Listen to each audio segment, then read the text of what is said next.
Yo, my God, look at how much control I have over him. He just...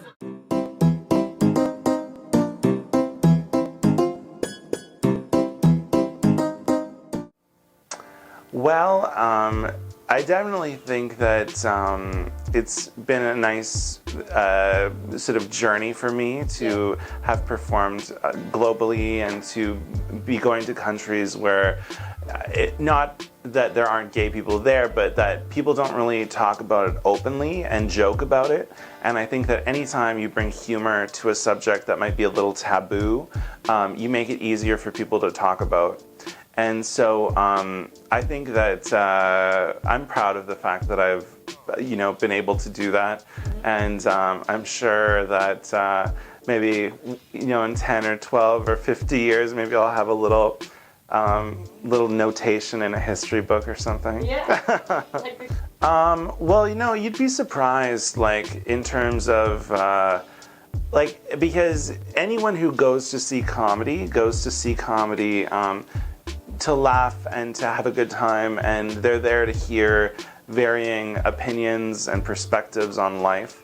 People that are really hateful or angry people tend to not really go to comedy. So sometimes, you might have a crowd in Bosnia that's really open-minded and, versus, maybe some sort of uptight audience in Holland or Norway, countries that are supposed to be really progressive, who might, be annoyed that you talk so much about being gay. Why do you have to talk about being gay? It's not a big deal that you're gay, so why do you have to talk about it? So make it bigger, exactly. So it's sometimes it can be surprising the reactions that people might have. But I'm just being myself and talking about my life and what I think is funny and what I want to share with people. So. Good. Well, it's been a really interesting experience. I think that the Netherlands, nowhere is perfect in the world. There's pros and cons everywhere.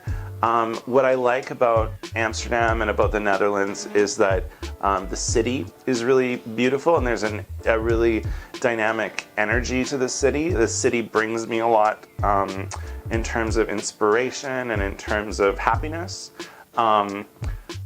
I like the fact that Dutch people are really good with business. It's a country that's very much about let's make things happen, let's succeed, and they're very open to working with someone from a different country. So definitely I think that there's a sense of entrepreneurship that I really like about the Netherlands, but it's difficult to make friends. Dutch people tend to be very cliquey. They make friends with people when they're 18 or 20, and those are their friends forever.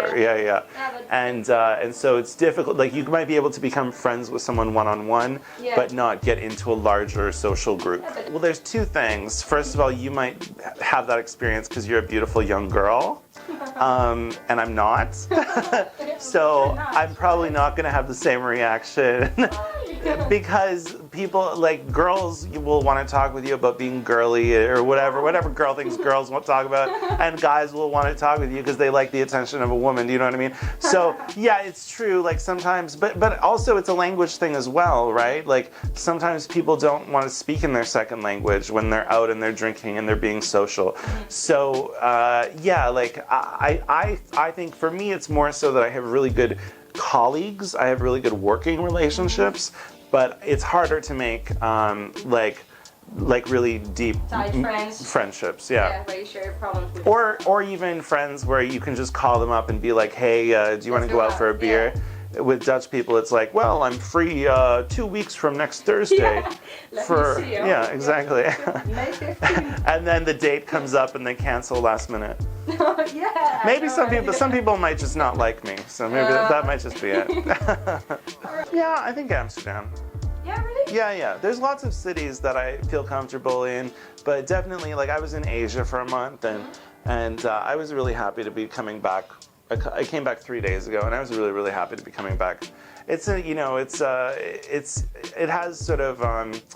has a lot of really good qualities that resonate. It's in line with my values as a Canadian. And it's a very diverse place. It's a cool place. People really value art here. People are sophisticated. You know, people care a lot about culture, and I think that there's a lot to offer. I hope that Amsterdam, like in the same way that Berlin or New York or London has really owned their uniqueness. You know, I think Amsterdam is like in the same way Berlin isn't like Germany. Yeah. Amsterdam isn't like Holland, you know. No, it isn't. And I would say the same thing about, you know, some of like North Amsterdam and Zaandam as well. Like this region of the Netherlands is really like, it's a world-class city. It's if you are an Amsterdammer, it doesn't matter. You don't have to be Dutch to be an Amsterdammer. You know what I mean? Yeah. And I think that over the next 5 or 10 years, You feel like that as well? I hope that over the next 5 or 10 years, I'm feeling that way. not me, everyone. I hope that that's the way that the culture will shift in this city. Really good to be here. You know, sometimes I have to right away just just acknowledge that I'm gay. Because sometimes if I don't, like, I know, shocking, I know. But honestly, I've done like an hour-long show where I just haven't talked about being gay, and 30 minutes into it, everyone's just looking at their friends like, has he said he's gay yet? No, he hasn't. When is he going to say that he's gay? Does he know that he's gay? We have to tell him he's gay if he doesn't realize it. So I just wanted to acknowledge it. You made me acknowledge it.